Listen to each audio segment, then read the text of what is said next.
जय जय श्री जगन्नाथ, जय जय श्री जगन्नाथ, जय जय श्री जगन्नाथ। प्रिय जगन्नाथ प्रेमी दिव्यात्मन मम आराध्य माता भगिनी वृंद आपण मानक समस्त को जय जगन्नाथ टी परिवार तरफ हार्दिक अभिनंदन। वर्षा को मध्य स्वागत।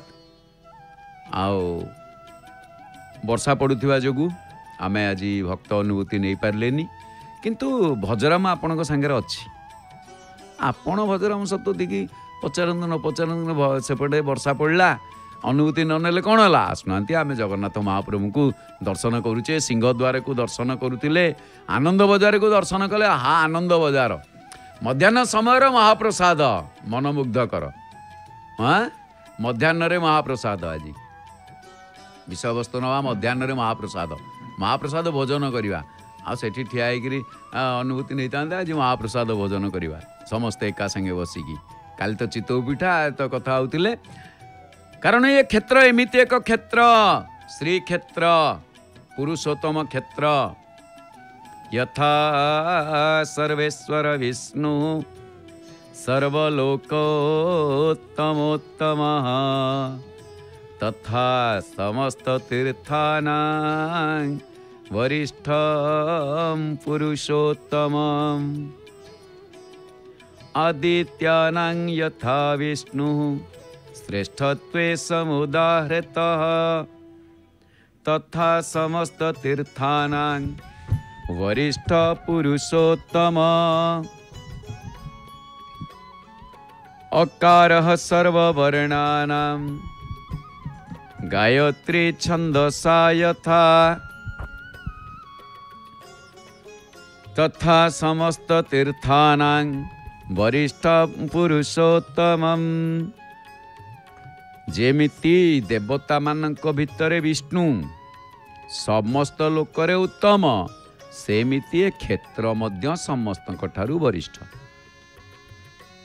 अर्थात ये क्षेत्र विष्णु सहित तुलना करा जाउची जगन्नाथ महाप्रभु कहीं केते ऊर्ध्वरे। आदित्य नाम यथा विष्णु आदित्य मानक द्वादश आदित्य मानक भितर विष्णु जेमती श्रेष्ठ सेमिति ए क्षेत्र श्रेष्ठ। वर्ण मानक मध्य जेमितिका अकार सर्ववर्णानां सेमिति ए क्षेत्र श्रेष्ठ। छंद मानक मध्य जेमिति गायत्री छंद गायत्र्या त्रिष्टुप गायत्री त्रिष्टुप जगत्यानुष्टुप पंक्त्या सह ये सब छंद मानक नाम गायत्री त्रिष्टुप गायत्री छंद त्रिष्टुप छंद गायत्री त्रिष्टुप जगती छंद जगती पर अनुष्टुप छंद जगत्यानुष्टुप अर्थात जगती युक्त अनुष्टुप जगती छंद अनुष्टुप छंद पंक्ति छंद ये समस्त छंद मानक भितर श्रेष्ठ जेमिति गायत्री जेमिति सेमिति समस्त तीर्थ मानक मध्य ये क्षेत्र होची श्रेष्ठ। पुणी समस्त दैत्य मानक मध्य प्रह्लाद सर्वदैत्यानां दैत्य मानक भितर प्रह्लाद जेमिति श्रेष्ठ। राम शस्त्रभूतां यथा जेते अस्त्र राम बाण केड़े सुंदर भाव ऊपर रही गंठिलटा देखुं आपण मैंने काली टांगी देइछन्ति बाना पतित पावन बानार गंठिली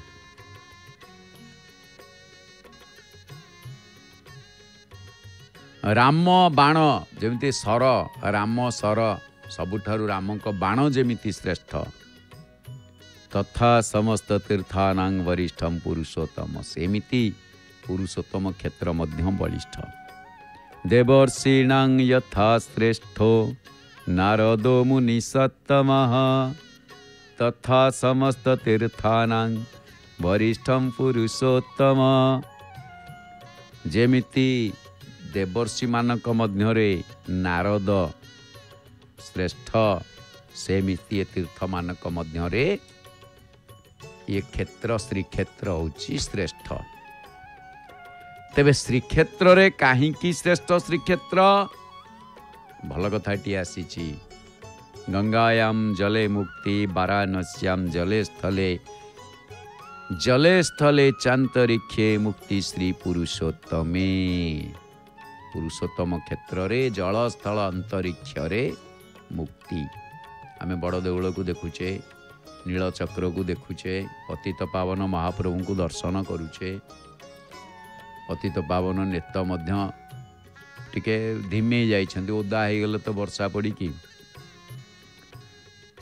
तेणु तांको क्षेत्र रे सबुठारु जेते जोठी आपण देखिबे श्री बड़ आउ महार महानायक जे कि जगन्नाथ महाप्रभु, तांको प्रसाद महाप्रसाद। आउ दिन जाक सकाळु जे अपेक्षा करिथिबे भोक उपास रे रही कि ओहो जेमिति महाप्रसाद टिके पाटी रे लागी गला, सत्य जेमिति ब्रह्मानंद सुख अनुभव है जाए। तेणु ये महाप्रसाद महाप्रभुंकर जो महाप्रसाद तार महिमा अपरंपार। मध्याह्न समय आउ पुणी भोक बेल महाप्रसाद, ये भाग्यर कथा। स्कंद पुराण, ब्रह्म पुराण, पद्म पुराण, श्रीमद् भागवत, चैतन्य चरितामृत एमिति अनेक ग्रंथ मानकरे महाप्रसादर नाम हेउछि कौन ना उच्छिष्ट, उच्छिष्ट, अधरामृत, भुक्त अवशेष आउ चैतन्य चरितामृत रे भल कथा कहते फेला लव। तेबे महाप्रसाद नामटी परवर्ती काल रे प्रचलित होइछि बोली एक कथा मने हुए। केमिति ना गोटे कथा देखिबे, स्वास्थ्य दृष्टि देखिले शरीर रे जीवाणु माने सूक्ष्म रूप से जिह्वारे संक्रमित होइकी भोजन कला बेले भोज्य वस्तु रे से माने संक्रमित होइथांती। एथिपाई भगवत गीता रे उच्छिष्ट ओ अमेध्य भोजन को तामस प्रिय बोली कहा जाइछि। उच्छिष्ट वा अमेध्य वस्तु को भोजन को तामस प्रिय बोली कहा जाइछि। श्रीमद् भगवत गीता वर्णना करछन्ति। कौन करछन्ति? उच्छिष्टमपि च मेध्यम भोजनं तामस प्रियम। 17 अध्याय 10 श्लोक रे। तबे वर्तमान परिवेश रे रोगाक्रांत व्यक्तिर उच्छिष्ट भोजन करने को लोके कुंठाबोध करती, किंतु जगन्नाथ बा श्रीकृष्णंकर भक्त प्रदत्त विभिन्न भोग सामग्री को भोजन कला बेले तांको अप्राकृत अधर निःसृत अमृत ए सबु सामग्री रे संचारित ए महाप्रसाद आख्या धरे। एथिपाई महाप्रसादर महिमा अतुलनीय। आमे जो महाप्रसाद खाऊचे महाप्रभुंकर महाप्रसाद पाऊचे, महाप्रसाद खाइके हाथ बोलुचे, कारण से अधरामृतर एमिति महिमा जे दैवी माया को विताड़ित करी भगवानकर अभय पदार बिंद को प्राप्त कराए। आओ ये श्रीमद् भागवत रे मध्य वर्णना रही। कौन रही? त्वयोपभुक्त स्रग गंधवासोलंकार चर्चिता उच्छिष्ट भोजिनो दासा स्तव मायाम जयमेहि। एकादश स्कंद 6 अध्याय 46 श्लोक रे उद्धव कहउचंती, हे देव आमे तुमको छाड़िबा को असमर्थ होई तुम सांगरे जीवा पाई प्रार्थना करूछु। माया को भय करी नुहे କାରଣ ତୁମ କର୍ତ୍ତୃକ ଉପଭୁକ୍ତ ମାଳା ଗନ୍ଧ ବସ୍ତ୍ର ଓ ଅଳଙ୍କାର ଦ୍ୱାରା ବିଭୂଷିତ ହେଇ ଏବଂ ତୁମ ଉଚ୍ଛିଷ୍ଟ ଭୋଜନ କରି ଆମେ ତୁମ ମାୟାକୁ ଜାଣିପାରିବୁ। ପୁଣି କ'ଣ କହୁଛନ୍ତି ସ୍କନ୍ଦ ପୁରାଣରେ ବଢ଼ିଆ କଥା। ତଦୁଚିଷ୍ଟୋପଭାଗୋ ତଦୁଚିଷ୍ଟୋପଭୋଗୋ ତଦୁଚିଷ୍ଟୋପଭୋଗୋ ହି ସର୍ବାଘକ୍ଷୟକାରକଃ न तादृश समं पुण्यं वस्त्वति पृथिवी तले। जैमिनी कहउचंदी स्कंद पुराण रे, हे मुनिगण, निखिल जगतर आद्याशक्ति सृष्टि स्थिति और प्रलयकारिणी एवं विष्णुक देहार्धधारिणी अद्वैतिया वैष्णवी शक्ति जे कि से अद्वैतिया वैष्णवी शक्ति श्रीदेवी अमृत तुल्य अन्न व्यंजन आदि पाक करती, ताहाकू प्रभु नारायण भोजन करती। तेबे भगवानकर से उच्चिष्ट भोजन समस्त पाप क्षय करे। वस्तुतः यही महाप्रसाद सदृश पवित्र वस्तु पृथ्वी रे अन्य किछि नाही, जहाको पाइबा पाई समस्त अपेक्षा करिथान। तेणु पुरुषोत्तम क्षेत्र रे पाचक मानकर संसर्ग हेतु सेमानक द्वारा पाचित अन्न दूषित हुए नाही, कारण लक्ष्मी को सानिध्य वशतः सेमाने समस्ते पवित्र होइथांती। जहाँ को से स्कंद पुराण कहती विष्णुआलय गतम तद्धि निर्माल्यम पतितादयः स्पृशन्त्य चेन्न दुष्टं तद् यथा विष्णुस्तथैव तत्। विष्णु को आलयगत निर्माल्य को जदि पतित आदि व्यक्तिगण स्पर्श करती तथापि ताहा दूषित हुए नहीं, कारण से अन्न साक्षात विष्णु का स्वरूप। आ समस्त वर्णाश्रमी व्रतधारी विधवा और दीक्षित अग्निहोत्री मध्य याकू भोजन कले पवित्र हुअंती। यार भोजन रे कहार कौनसी अभिमान करिबा उचित नहीं। भक्त्या लोभात कौतुकाद वा क्षुधा प्रशमनेन वा आकंठम भक्षितम तद्धि पुनाति सकलां हंस। लोभ, कौतुक, क्षुधा, शांति बा अन्य कौनसी कारणरू जदि महाप्रसाद को आकंठ भक्षण करती, यह समस्त पाप पुंजरू पवित्र करे। आ महाप्रसाद भोजन द्वारा सर्वरोग शांति, पुत्र पौत्र वृद्धि, दारिद्र्य हरण, विद्या आयु और संपद लाभ होता है। एथिपाई यह सकल वस्तु मध्य श्रेष्ठ आउ शुभकर। जो व्यक्ति जगन्नाथ को महाप्रसाद व्यतीत अन्य कौन सी पदार्थ भोजन करे नहीं एवं दृढ़ प्रतिज्ञ होई केवल ताहा ही भोजन करे, से निश्चय समस्त पापरु विमुक्त हुए एवं शुद्धांतकरण होई समयानुक्रम से विष्णु लोक को जाए। चिरस्थमपि संशुष्कं नित्यं वा दूरदेशतः यथा तथोपयुक्तं तत् सर्व पापापनोदनम। एई प्रसादान्न दीर्घ दिनस्थ पर्युषित अत्यंत शुष्क अथवा दूर देशरू आनीत हेउना कहीं या जथा तथा भोजन कले ये समस्त पाप दूर करे। सर्व पाप विनाशक यही महाप्रसाद जदि कुकुर मुखरू पड़ी जाए तेबे ब्राह्मण मध्य ताहा भोजन करंती आउ करिबे। तेणु अन्यमानक कथा कौन कहिबा।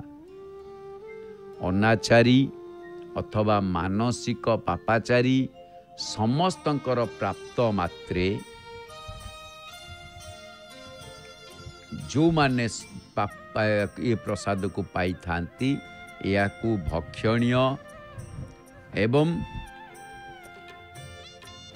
यही महाप्रसाद ता देहरे कौन सी देश काल नियम आदिर विचार न थाए।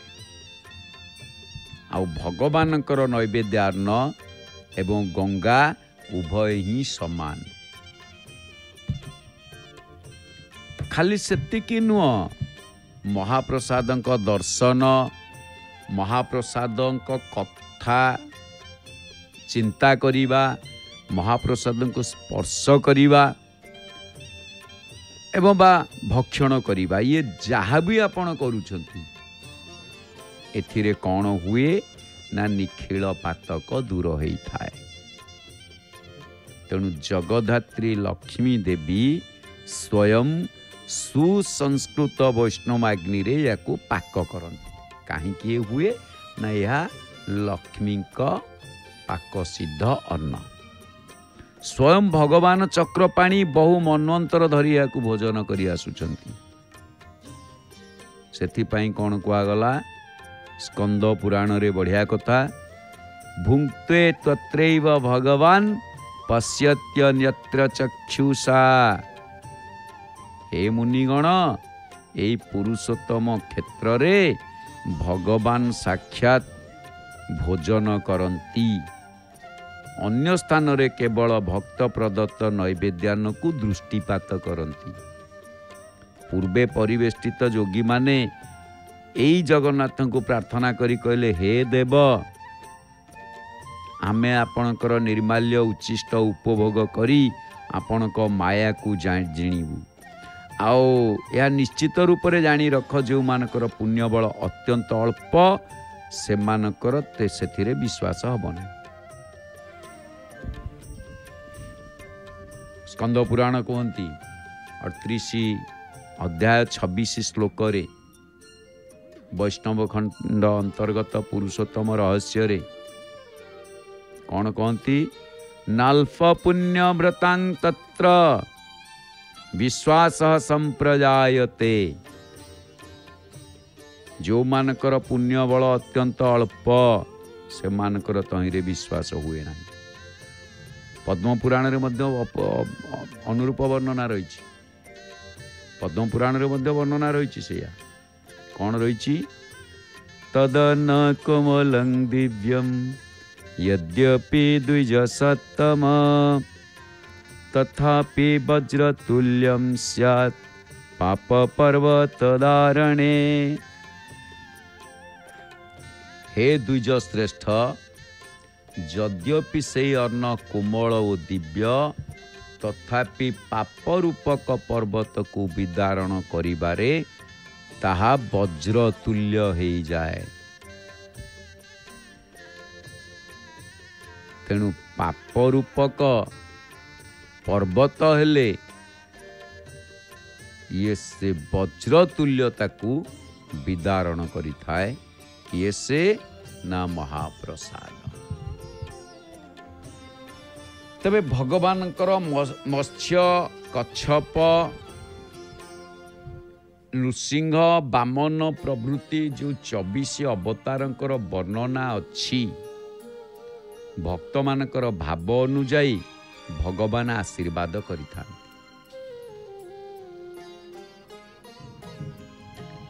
आउ जेमिति नृसिंह प्रहलादଙ୍କ मस्तक उपर अभय करकमल थापिछंती। बामन बलिंक द्वार रक्षक होइछंती। श्रीराम गंगा पारी बेले केउटको पाद धोइबार सुजोग देइछंती। एमिति कि अंगद हनुमान प्रभृति मध्य अंग सेवा देइछंती। तेणु भगवान श्रीकृष्ण पूतना को मुक्ति मध्य देइछंती एवं गोपी गोपाल को प्रेम दे नाना आपद विपदर उद्धार करिछंती। केबे केबे गोपी मान को कथामृत एवं वंशी ध्वनि द्वारा अधरामृत देइछंती। बणभोजी बेले सांग मानक उच्चिष्ट खाइछंती और देइछंती मध्य। महाप्रभु निजाधर सुधादायी निन्द्रद्युम्न प्रसादित सुभद्रा लालन व्यग्र रामानुज नमस्तुते। हे निज अधरामृत दानकारी, हे इंद्रद्युम्न प्रति कृपान्वित, हे सुभद्रा लालन निमंते व्यग्र, हे बलराम अनुज तुमको मोर नमस्कार। आपण जय जगन्नाथ टीवी चैनल माध्यम देखुं। वर्षा टिके तो पुणी पकेवा आरंभ है। भक्त माने महाप्रभु को दर्शन करने को जाउछंती। तेणु यही जो महाप्रसाद यार अनेक दिग अच्छी तार महिमार। कारण मध्याह्न महाप्रसाद, यही जो महाप्रसाद श्री चैतन्य महाप्रभु का अंतरंग भक्त श्रीपाद लोचन दास ठाकुर निज रचित चैतन्य मंगल ग्रंथ रे महाप्रसाद महिमा को लेकिन जा बहुत वर्णना कर, बहुत सुंदर वर्णना आसे। महेश कहे सुन आनंद काहिनी, प्रभुर उचिष्ट मोरे दिला महामुनि। दुर्लभ ए तिनि लोके विष्णु निवेदित, विशेष धरामृत वेदे अविदित। महेशंक कथा ये शंकर भगवान कहउछन, आनंद कहानी सुन प्रभुर उचिष्ट मते महामुनि देले। महामुनि किए ना नारद। दिने नारद आसी पहुंची श्रीक्षेत्र रे, आसी पहुंची महाप्रभु का प्रसाद को ग्रहण करी महालक्ष्मी का हाथ प्रसाद पाइकी जाइछन। मन खुशी मन प्रेम रे जे शिवलोक जाइछंती। शिवलोक गला बेलू से नाचिकी मन खुशी रे खाली कही चलछंती। जेतेबेले शिव कहला रे कौन घटना कौन ना मु महाप्रसाद पाइकी आसी। एते खुशी ना महाप्रसाद पाइकी तुम एते खुशी, मते टिके दियोनी ना कौटी अच्छी आउ कौन अच्छी आउ मुआणी नाई कौटिला कि तू एमते कि शेषकू हाथ को सुंगिला बेलू बास्ना आसूची। से बास्नारे से आहरी शेषकू से आंगुठी टिके माने एमती कह जाए नारद आंगुठी कि चुमी देइछंती, चाटी देइछंती। से खुशी रे आउ तापर देखिले से नकोण रे टिके नाको महाप्रसाद लागी रही। सांगे सांगे ताकू पाइकी शिव कौन कर पागल भाया निजे खाली खुशी मन रे नाची चलछंती। विशेष धरामृत जा वेदे अविदित। हे न महाप्रसाद आमी करिल भक्षण, सकल सफल जन्म मोर आजी शुभ क्षण। ए शुभ क्षण रे मोर जन्म सफल हो गला। नारद प्रसादे महा प्रसाद परस, कहिल संपद कथा बड़ ईशरस। ए कथा को वर्णना करुछंती कहा आगरे? शंकर भगवान पार्वती को आगरे। शुणुछंती किए से? पार्वती महारानी। सुनी ठाकुरे रवानी कहे मोहमाया, एते दिने जानिल तोमा एते दिने जानिल तोमार जत दया। अर्धांगे धर मोरे केवल कपट, एहे न दुल कैतव पीरती आजी हईल प्रकट। माँ कहते मु एते दिन पर जानिली तमर मो प्रति दया केते। अरे तमे अर्धांगरे मते धर, अर्धांगे शिव अर्धांगे पार्वती कहा जाए, किंतु तम भलिया कपटिया दुनिया रे केही ना। तमे होउछ जने कपटी। ये जो दुर्लभ महाप्रसाद तमे पाइल, एहेन दुर्लभ महाप्रसाद पाइया एकला खाइले देव आमर ना दिया। तमे पाइल पाइल एकुटिया खाईगल, आमको टिके देलनी। से महाप्रसाद जाता है समस्त बांटी को दि जाए। समस्त बंटा जाए। लज्जाय अवश हया बोले सुल पानी, ए धनर अधिकार नहत भवानी। टिके अवश्य लाज टिके आसिले ये धनर अधिकार तमें नुह बोली भवानी की कहले। कारण नथिला से जहाँ थिला से पाई दैछंती। सुनिया ऋषिला हया बोले आद्या शक्ति, वैष्णवी नाम मोर करू विष्णु भक्ति। मु विष्णु भक्ति करे, वैष्णव धर्म को मु आचरण करे, तेणु मु वैष्णवी। प्रतिज्ञा करिलु एई सभार भीतर, जानिब आमारे दया प्रभुर अंतर। आम प्रति दया केते प्रभुଙ୍କ अंतରରେ तमे जानिब। एही प्रसाद मुई दीब जगतरे, मोर प्रतिज्ञा खावे श्रृगाल कुकुरे। मु ये महाप्रसाद सारा जगत को प्रदान करी, मोर प्रतिज्ञा आकु समस्ते खाइबे। ऐच्छन्य प्रतिज्ञा जेबे कात्यायनी कहला, सुनिया वैकुंठनाथ आपने अइला। ए प्रतिज्ञा जेते बेले कात्यायनी कले, देवी महामाया कले, सेते बेले सांगे सांगे एई सेई क्षण शुणिकी वैकुंठनाथ आसिक पहुँची गले। संभ्रमे उठिया देवी कैल परनाम, निवेदन कैल देवी सजल नयन।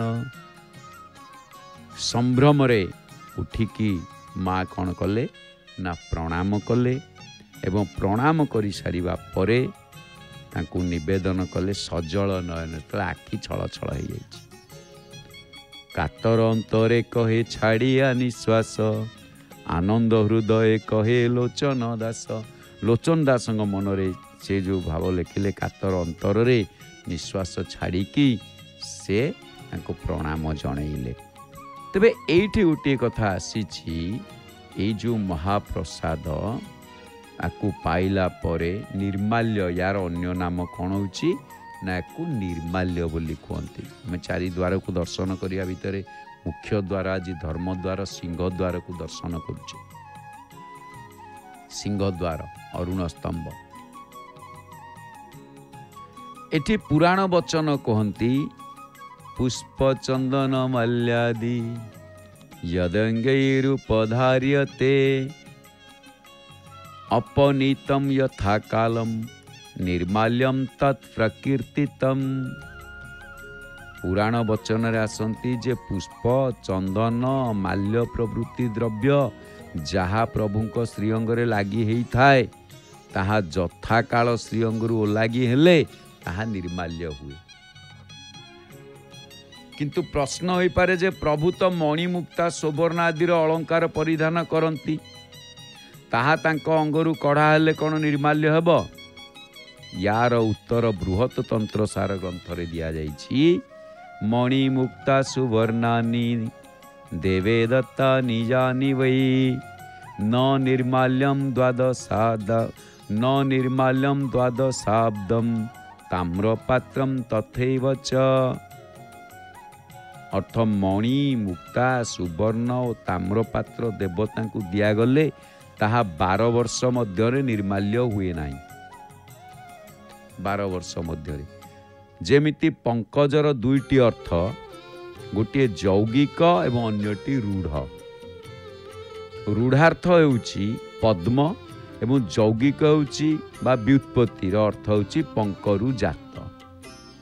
सेपरि निर्माल्यर मुख्यार्थ होउछि प्रभुंक देहरु छड़ा पुष्प चंदन और माल्य। छड़ा मणि मुक्ता आदि 12 वर्ष पर निर्माल्य हो पारे।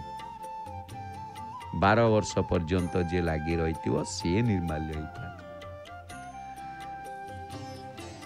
तेणु श्रीक्षेत्र रे एई जो निर्माल्य आउर गोटे कथा एथिरे आसे कौन ना निर्मल मन जन सो मोहि पावा, मोहे कपट छल छिद्र न भावा। ଯିଏ ନିର୍ମଳ ମନରେ ମହାପ୍ରଭୁଙ୍କୁ ପାଇଥାନ୍ତି ତାହା ନିର୍ମାଲ୍ୟ ପଦବାଚ୍ୟ ହୋଇଥାଏ। ନିର୍ମଳା ଭକ୍ତିରୁ ନିର୍ମାଲ୍ୟ। ଏଇଠି ଗୋଟେ ଦେଖିବା, ଆପଣ ଜଗନ୍ନାଥଙ୍କୁ ଦେଖୁଛନ୍ତି, ଯାହା ଦେଖିଲେ କେବଳ ସେ ଆଖି ଉପରେ ଦୃଷ୍ଟି ପଡ଼ୁଛି। କେଉଁଥିରେ ଦୃଷ୍ଟି ପଡ଼ୁଛି? କେବଳ ଆଖି, ଆଉ ହାତ ଦେଖାଯାଉଛି? ପତିତ ପାବନ ବିଗ୍ରହ ଦେଖୁଛେ, ମହାପ୍ରଭୁଙ୍କୁ ରତ୍ନ ସିଂହାସନ ଦେଖିବା, ସେଠି ତାଙ୍କର ହାତ ପାଦ ଦେଖାଯାଉଛି କି? କାରଣ ଜଗନ୍ନାଥଙ୍କର ପାଦ ପଦ୍ମ ଅଦୃଶ୍ୟ। କାହିଁକି? ପ୍ରଶ୍ନ ଆସେ ନା, ଲୋକ କଲ୍ୟାଣ ଏବଂ ଶରଣାଗତ ଭକ୍ତମାନଙ୍କୁ ଆନନ୍ଦ ଦେବା ପାଇଁ ପରମ ବ୍ରହ୍ମ ପରମାତ୍ମା ମତ୍ସ୍ୟ କଚ୍ଛପ ରାମ କୃଷ୍ଣ ଆଦି ରୂପରେ ଅବତୀର୍ଣ୍ଣ ହେଇକି ଇଏ ଧରାଧାମରେ ଲୀଳା କରୁଛନ୍ତି। ପରବର୍ତ୍ତୀ କାଳରେ ମହାନୁଭବ ମହାପୁରୁଷମାନେ ମନୋହର ଅବତାରଙ୍କୁ ବିଗ୍ରହବନ୍ତ ଅର୍ଥାତ୍ ମୂର୍ତ୍ତିବନ୍ତ କରି ନିତ୍ୟ ଆରାଧନା ଦ୍ୱାରା ଆଧ୍ୟାତ୍ମିକ ଆନନ୍ଦ ଲାଭ କରନ୍ତି। ଭଗବାନଙ୍କର ସୁଗଠିତ ବିଗ୍ରହ ବା ପ୍ରତିମା ଭାରତ ବର୍ଷରେ ପୂଜିତ ହେଉଛନ୍ତି, କିନ୍ତୁ କେଉଁ ବିଗ୍ରହ କିଭଳି ଢଙ୍ଗରେ ବା ଠାଣିରେ ବିରାଜମାନ ଥାଇ ଭକ୍ତମାନଙ୍କୁ ଦୟା କରନ୍ତି, ଆଜିର ଦର୍ଶକମାନେ ପ୍ରାଣେ ପ୍ରାଣେ ଛତ୍ରେ ଛତ୍ରେ ଅନୁଭବ କରୁଛନ୍ତି। ତେଣୁ ଦେଖିବାକୁ ଗଲେ ବା ମିଳେ ଯେ ଭଗବାନଙ୍କର ଅଧିକାଂଶ ବିଗ୍ରହ ଦଣ୍ଡାୟମାନ ବା ଛିଡ଼ା ହେଇବା ଅବସ୍ଥାରେ ପୂଜା ପାଉଛନ୍ତି, କିନ୍ତୁ ବଦ୍ରିଧାମରେ ଭଗବାନ ନାରାୟଣ, ନରନାରାୟଣ ଏବଂ ନୀଳାଚଳରେ ଜଗନ୍ନାଥ ପଦ୍ମାସନରେ ବସିକି ପୂଜା ପାଉଛନ୍ତି। ତେଣୁ ପଦ୍ମାସନ କ'ଣ ନା, ପ୍ରାଚୀନ କାଳରୁ ପତଞ୍ଜଳି ପ୍ରଭୃତି ମହର୍ଷିମାନେ ଆତ୍ମସଂଯମ ଏବଂ ଆଧ୍ୟାତ୍ମିକ ଶକ୍ତି ସଂଗ୍ରହ ପାଇଁ ପଦ୍ମାସନ, ସିଦ୍ଧାସନ ଓ ସୁଖାସନର ବ୍ୟବସ୍ଥା କରିଛନ୍ତି। ତେଣୁ ଏଇ ଯେଉଁ ଆସନ, ଇଏ ଯୋଗ ସ୍ଥାପନ ମନ୍ତ୍ର ସିଦ୍ଧି ପାଇଁ ଏକାନ୍ତ ଆବଶ୍ୟକ। ଯୋଗୀମାନଙ୍କର ସାଧନା ପରମ୍ପରାକୁ ମାନ୍ୟତା ଦେବା ପାଇଁ ବଦ୍ରିନାଥ ଓ ଜଗନ୍ନାଥ ପଦ୍ମାସନରେ ବସି ଯୋଗେଶ୍ୱରେଶ୍ୱର ନାମରେ ବିଖ୍ୟାତ ହେଇଛନ୍ତି। ତେଣୁକରି କୁହାଯାଏ କ'ଣ, ୟତ୍ର ଯୋଗେଶ୍ୱର କୃଷ୍ଣ। ଗୀତାରେ ଯେତେବେଳେ ଭଗବାନ ଯୋଗାରୂଢ଼ ହୁଅନ୍ତି ସେତେବେଳେ ଜନମାନଙ୍କର ସମାଧିକ ଚିତ୍ତଶୁଦ୍ଧି, ଇନ୍ଦ୍ରିୟ ସଂଯମ ଏବଂ ନୈତିକତାର ପୂର୍ଣ୍ଣ ବିକାଶ ଘଟିଥାଏ। ଏଥିପାଇଁ ସ୍କନ୍ଦ ପୁରାଣରେ କୁହାଯାଇଛି, ଦାରୁ ବ୍ରହ୍ମ ଜଗନ୍ନାଥ ପଦ୍ମାସନରେ ବସି ଜଗତର ମଙ୍ଗଳ ବିଧାନ କରୁଛନ୍ତି। ଆପଣ କହିବେ, ଆଜ୍ଞା କେଉଁଠି ଲେଖା ହେଇଛି? ଦେଖନ୍ତୁ ସ୍କନ୍ଦ ପୁରାଣ 19 ଅଧ୍ୟାୟ 40 ଶ୍ଲୋକ କ'ଣ ଲେଖା ହେଇଛି ନା, ପଦ୍ମାସନ ସ୍ଥିତଂ କୃଷ୍ଣଂ ଦିବ୍ୟାଲଙ୍କାର ଭୂଷିତଂ ସ୍ୱତେଜସା ପରିବୃତଂ ଦାରୁଦେହେ ନିର୍ମଳମ୍। ଆକାଶବାଣୀର କଥା ଏହା କହୁଛନ୍ତି, ହେ ନୃପ, ଏଇ ଦାରୁମୟ ଦେହ ହେଲେ ମଧ୍ୟ ଇଏ ପଦ୍ମ, ଆଉ ଇଏ ପଦ୍ମ ଆସନରେ ଉପବିଷ୍ଟ ଏବଂ ଦିବ୍ୟ ଅଳଙ୍କାର ଦ୍ୱାରା ବିଭୂଷିତ ହୋଇ ନିଜ ନିର୍ମଳ ତେଜ ପୁଞ୍ଜରେ ପରିବୃତ ହେଇଛନ୍ତି। ପ୍ରଶ୍ନ ହୋଇପାରେ ଯେ କୌଣସି ବ୍ୟକ୍ତି ପଦ୍ମାସନରେ ବସିଥିଲା ବେଳେ ତାର ପାଦ ଦୃଶ୍ୟ ହେଉଥାଏ କି? ହୁଏ ନାହିଁ। ଠିକ୍ ସେହିପରି ଜଗନ୍ନାଥଙ୍କର ଚରଣାରବିନ୍ଦ ଚର୍ମ ନେତ୍ର ପାଇଁ ଅଦୃଶ୍ୟ, କିନ୍ତୁ ପ୍ରେମ ନେତ୍ରକୁ ଦୃଶ୍ୟ ବୋଲି ସ୍କନ୍ଦ ପୁରାଣରେ ରାଜା ଇନ୍ଦ୍ରଦ୍ୟୁମ୍ନ କହିଛନ୍ତି। ପହଣ୍ଡି ହେବା ପୂର୍ବରୁ ବା ପୂର୍ବେ ନରପତି ନିବେଦନ କଲେ, ହେ ଜଗନ୍ନାଥ, ଆପଣ କୃପାପୂର୍ବକ ସଂକୁଚିତ ପାଦପଦ୍ମକୁ ପ୍ରସାରିତ କରି ଅର୍ଥାତ୍ ଭୂପୃଷ୍ଠରେ ଅର୍ପଣ କରି ରଥ ଉପରେ ବିରାଜମାନ ହୁଅନ୍ତୁ। ଅଗଣିତ ଭକ୍ତଜନ ଆପଣଙ୍କୁ ଦର୍ଶନ କରି ଜୀବନକୁ ଧନ୍ୟ କରିବେ। ଅବତାରଃ କୃତେହସ୍ୟ ଲୋକାନୁଗ୍ରହ କାମ୍ୟୟା ତଦେହି ଭଗବନ୍ ପ୍ରୀତ୍ୟା ଚରଣଂ ନାସ୍ୟ ଭୂତଲେ। ହେ ଦେବ, ଆପଣ ଲୋକଙ୍କ ପ୍ରତି ଅନୁଗ୍ରହ କାମନା ନେଇ ଏହି ଅବତାର ଧରିଛନ୍ତି। ତେଣୁ ହେ ଭଗବାନ, ଆପଣ ପ୍ରୀତ ହେଇ ଭୂପୃଷ୍ଠରେ ପାଦ ପକାଇ ଆଗମନ କରନ୍ତୁ। ତେଣୁ ଏସବୁ କଥାରୁ ଜଣାଯାଏ ଯେ ଜଗନ୍ନାଥ ପଦ୍ମାସନରେ ଥିବା ବେଳେ ତାଙ୍କ ପାଦ ପଦ୍ମ ସଂକୁଚିତ ଥାଏ, किंतु पहंडी विजय समय ताहा प्रसारित हो जाए। तेबे एठी गोटे प्रश्न आसुची पुणी जे करकमल संकुचित हेबार कारण कौन ना भगवान बहु अवतार मध्य मत्स्यंकर हस्तपद अदृश्य, कच्छपंकर हस्तपद दृश्य अदृश्य, केही केही जगन्नाथ को कूर्माकृति बोली कहती। तेणु राम कांड कोदंड धारण रे न्यस्त हस्त, कृष्णंकर हस्त वेणुवादन तत्पर बा सम्मोहन तंत्र, नृसिंह हस्त हिरण्यकश्यपुर वक्ष विदारण रे व्यस्त, परशुराम हस्त दुष्ट क्षत्रिय मानकर शिरछेदन तत्पर। अवश्य ये सबुरे लोक कल्याण थाए, किंतु जगन्नाथ प्रलंब भुजदंड केवल भक्त जन मानकु निज आड़ को टाणी आनिमारे व्यस्त बोली स्कंद पुराण रे उल्लेख करा जायछि।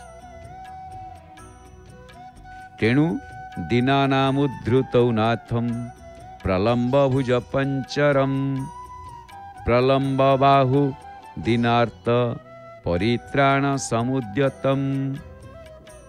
अर्थ प्रभुंकर बाहु अजानुलंबित आ ये बाहु द्वारा दीन और आर्त व्यक्ति मानकर परित्राण पाई से बद्ध परिकर होई रहिचंती। हस्त अच्छी किंतु अंगुली नाही, एथिपाई गोपाल तापनी श्रुति रे कहा जाइछि द्विभुजं मौन मुद्राढ्यम, अर्थात से द्विभुज एवं मौन मुद्रा समन्वित। पुणी कौन कहा जाइछि गुप्त पादक राम्भोज नीलाद्रि महोदय रे जगन्नाथ निर्गुण और सगुण स्वरूपर समन्वय मूर्ति। एपरी प्रतिमा पृथ्वी रे विरल। गीतारे मध्य से कहा जाइछि सर्वेन्द्रिय गुणाभासम सर्वेन्द्रिय विवर्जितम। सेही ज्ञान तत्व सकल इंद्रिय और गुणर प्रकाशक, अथच समस्त इंद्रिय रहित अनासक्त किंतु सर्वपालक। पुनराय कहा जाइछि सर्वम आत्रुव्य तिष्ठति तिष्ठति, अर्थ समग्र ब्रह्मांड को आबोरी महाप्रभु सिंहासन रे विराजमान। तेणु जेते बेले तांको सिंहासन रे विराजमान, तेणु ए सबु सिद्धांत रु जणा जाउछि जे भगवान इंद्रिय सब अलौकिक एवं ताहा दिव्य नेत्र रे ही अनुभव करि हेबो। तेणु आउ एठी कहिबार कोन अछि। तेणु महाप्रभु विराजमान करिसंती कोठी ना पद्मासन रे रत्न सिंहासन रे, एवं महाप्रभु विराजमान करिसंती रत्न सिंहासन सप्तधा मूर्ति विराजमान करिसंती। तेणु जगन्नाथक कथारु जगन्नाथक तत्वरु आमको यही कथा मिले जगन्नाथ देखे साक्षात ब्रजेन्द्र नंदन। जी जो भाव डाकी से भावरे तांकु पाइछि। तेणु कहा जाए प्रेम नेत्रे देखे तार स्वरूप प्रकाश, गोप गोपी संगे जहाँ नित्य लीला रास। गोप गोपी संगरे नित्य लीला रास रे महाप्रभु बसुं।